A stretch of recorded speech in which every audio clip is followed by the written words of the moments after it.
السلام علیکم۔ والد صاحب کے پاس ایک دوست کی وصاحت سے ایک نوجوان آیا جو اعلیٰ تعلیم یافتہ تھا، لیکن گاؤں میں قیام پذیر ہونے کے سبب اس کی لیاقت اور ڈگری کے مطابق نوکری نہ ملتی تھی۔ لباس اور وضعیت سے شریف اور مہذب خاندان کا چشم و چراغ دکھائی دیتا تھا۔ بابا جان نے دو چار باتیں کرنے کے بعد اس کو اپنے پاس ملازم رکھ لیا۔ بابا جان عارف خان نامی اس نوجوان کی کارکردگی دیکھنا چاہتے تھے۔ انہوں نے اپنے کچھ اہم کاروباری امور اس کے حوالے کیے، جنہیں اس نے بڑی خوش اسلوبی سے نمٹایا۔ وہ ایک اچھا ڈرائیور بھی تھا۔ اس نے ہمارا ٹرک چلانے کی خواہش ظاہر کی تو والد نے اسے اپنے مال بردار ٹرک سونپ دیا۔ اس نے ہمارا ٹرک چلانا شروع کر دیا۔ وہ اکثر سامان لانے اور لے جانے کے سلسلے میں ہمارے گھر آتا تھا۔ بابا جان عارف خان کو بہت اچھا جانتے تھے۔ اب وہ کھانا بھی ہمارے گھر سے کھاتا۔ بلا شبہ وہ بہت شریف انسان تھا، ہمیشہ ادب سے بات کرتا اور اپنی نگاہیں نیچی رکھتا تھا۔ میں بہن بھائیوں میں سب سے چھوٹی تھی اور کافی سیانی ہو چکی تھی۔ دو بڑی بہنیں اپنے گھروں کی ہو چکی تھیں۔ اب والد میرے فرض سے سبکدوش ہونا چاہتے تھے۔ ان کی نگاہ عارف خان پر تھی، ان کی جہاں دیدہ نگاہوں نے ہیرے کو پہچان لیا تھا۔ ایک روز انہوں نے عارف خان کے بارے میری ماں سے مشورہ کیا اور کہا، تم لڑکی سے بھی پوچھ لو کہ حنا کیا کہتی ہے۔ ماں نے میرا عندیہ لیا تو میں نے گردن جھکا لی اور ان کو میرا جواب مل گیا۔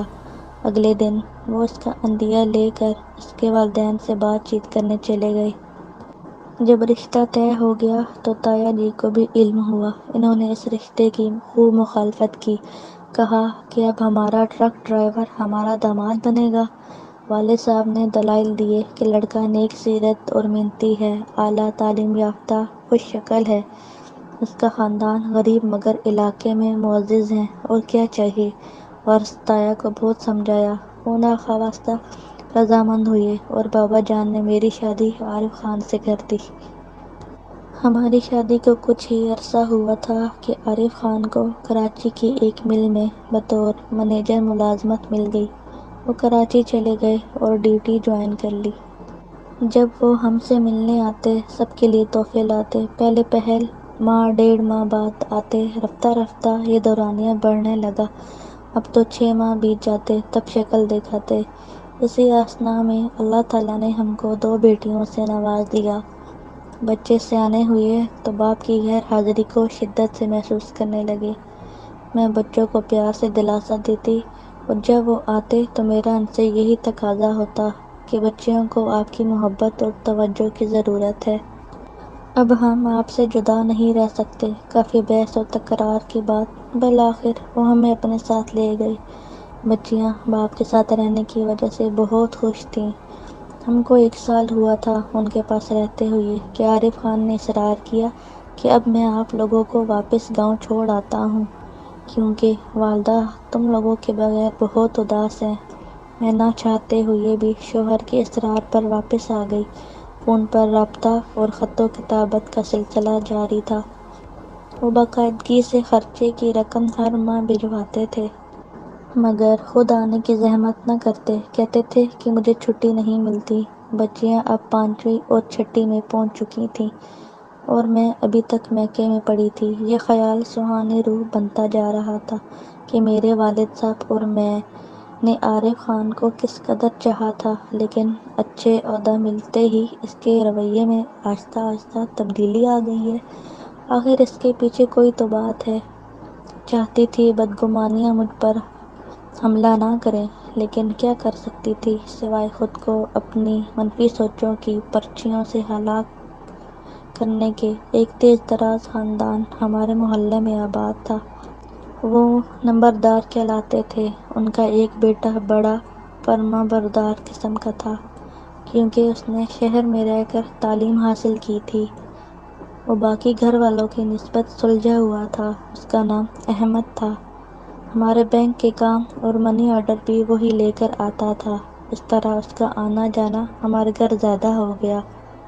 شوہر تو ویسے ہی مجھ سے کوسوں دور تھے اور میں سمجھتی تھی کہ وہ مجھ میں دلچسپی نہیں لیتے، اور ادھر بچیاں بڑی ہو رہی تھیں۔ احمد نے اس موقع سے فائدہ اٹھایا۔ اس نے میری توجہ حاصل کرنے کے لیے بچیوں کے مسائل میں دلچسپی لینی شروع کر دی، ان کے اسکول کے مسئلوں میں بھرپور توجہ دی۔ یوں میں بھی اس شخص کی جانب توجہ کرنے لگی۔ ان دنوں جانے کیوں خود کو بہت زیادہ تنہا محسوس کرتی تھی۔ والد صاحب نے بھی احمد کی طرف میرے جھکاؤ کو محسوس کر لیا۔ ایک دن مجھے سمجھایا کہ بیٹی، تمہاری نیت اچھی سہی، لیکن دوسرے کے دل کا کچھ پتہ نہیں ہوتا۔ تم شریف زادی اور اپنے شوہر کی لاج ہو، اس کی امانت ہو، آخر کیوں تم ایک پڑوسی اور غیر شخص جو ہمارا کچھ نہیں لگتا اس پر اتنا بھروسہ کرنے لگی ہو؟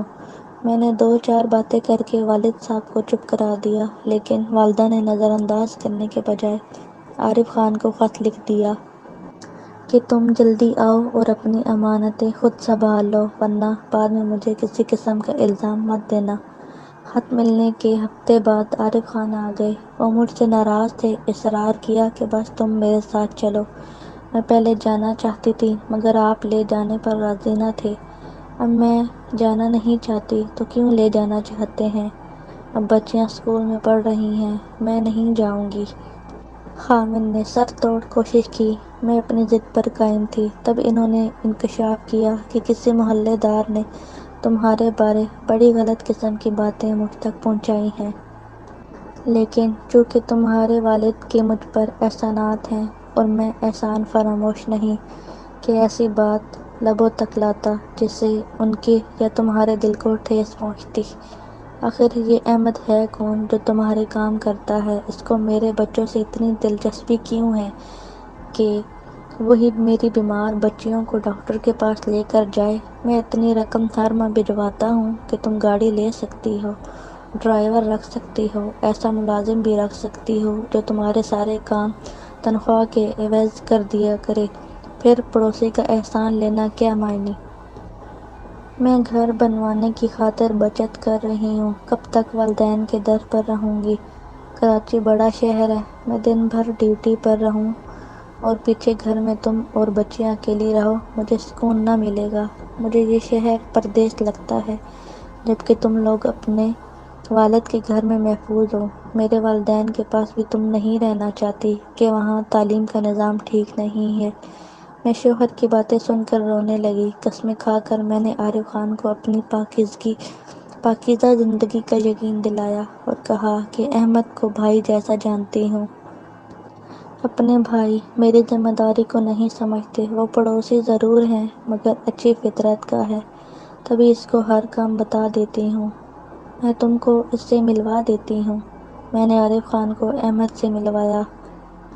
اس نے بھی قسم کھا کر کہا کہ میرا ان سے بہن بھائی جیسا رشتہ ہے اور میں انسانیت کے طور پر ان کے کام کر دیتا ہوں۔ آپ میری نیکی کو ضائع نہ کریں۔ آپ بھی جو کام مجھے بتا کر جائیں گے میں کر دوں گا۔ احمد کی باتوں سے عارف خان کے دل سے ہر قسم کا شک و شبہ جاتا رہا۔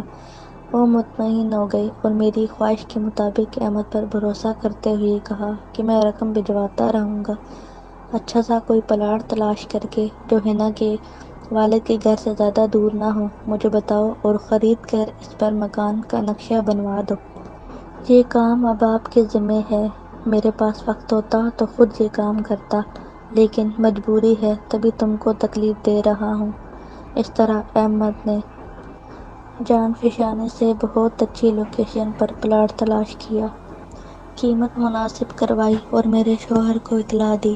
انہوں نے ہفتے کی چھٹی لی، میرے نام سے پلاٹ خریدا اور قبضہ وغیرہ لے کر احمد کے حوالے کر گئے۔ اس طرح قلیل مدت میں مکان کی تعمیر شروع ہو گئی۔ مکان مکمل ہو گیا۔ وہ مجھے فون کرتے اور پوچھتے اب کتنا گھر بن گیا ہے؟ تمہاری خوشی کے لیے میں دن رات محنت کر رہا ہوں۔ تب بھی مجھے عقل نہ آئی کہ مجھے اپنے نیک سیرت شوہر کی قدر کرنا چاہیے اور اس پر بدگمان نہ رہنا چاہیے جس نے مرد ہو کر میری ہر بات کا یقین کر لیا۔ میں نے جس غیر مرد کو بھائی بتایا انہوں نے آنکھ بند کر کے بھروسہ کر لیا۔ گھر مکمل ہو گیا۔ عارف خان بہت خوش تھے۔ میں نے گھر جا بسنے کی خواہش کی، انہوں نے اجازت دے دی۔ بچیوں کو ساتھ لے کر میں نئے مکان چلی گئی۔ حفاظت کی خاطر ایک چوکیدار اور ملازمہ بھی رکھ لی۔ یہ معمہ میرے لیے ابھی تک حل طلب تھا کہ شوہر میرا اتنا احساس رکھتے ہوئے بھی ملاقات کے لیے جلدی کیوں نہیں آتے۔ اسی سوال نے مجھے برباد کیا اور میرے سکون کو تہہ و بالا کر ڈالا۔ تبھی میں ان سے بے وفائی کا ارتکاب کر بیٹھی۔ دراصل والدین کی منشا کے خلاف میں ان سے دور علیحدہ گھر آ گئی تھی۔ امی ابا خفا تھے۔ لے دے کر احمد رہ گیا تھا جو میری خبرگیری کو آ جاتا تھا۔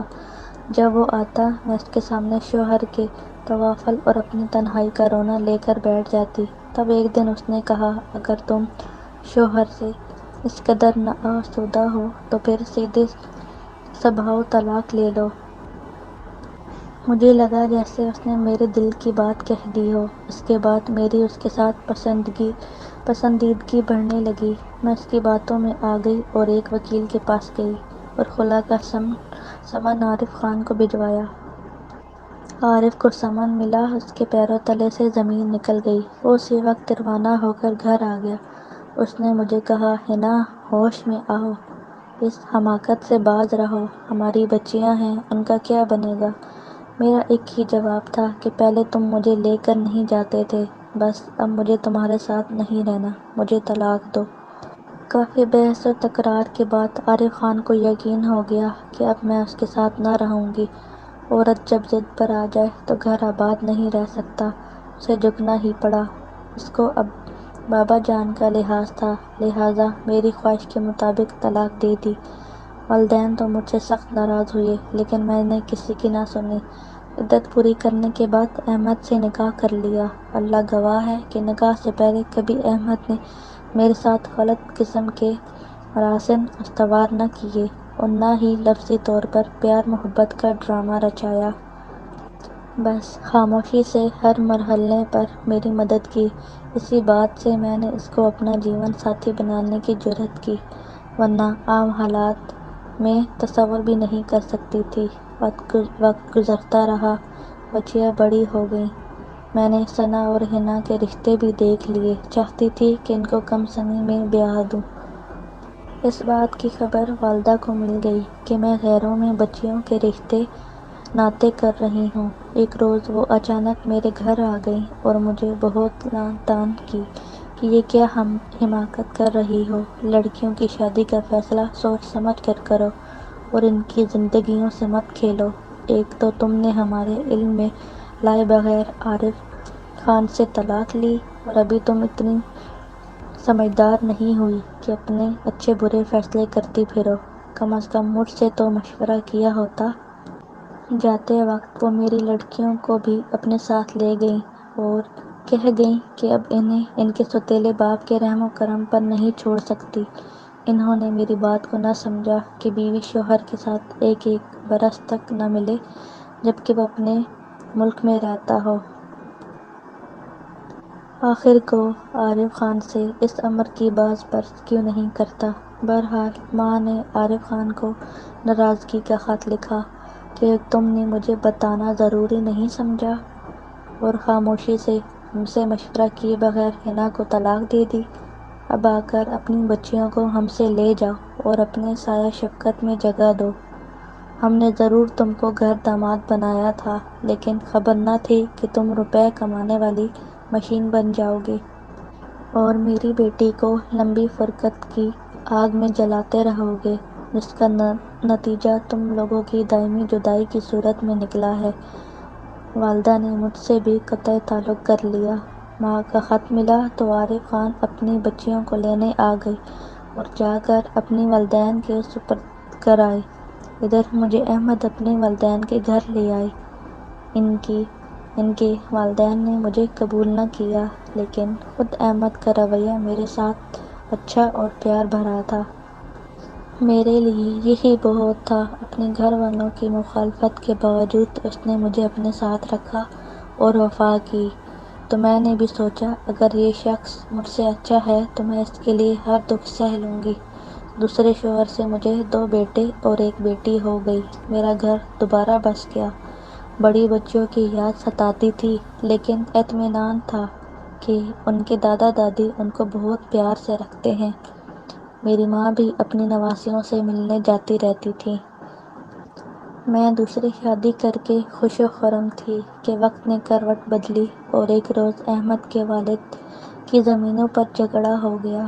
گولی احمد کو لگی اور وہ وہاں ہی ڈھیر ہو گئے۔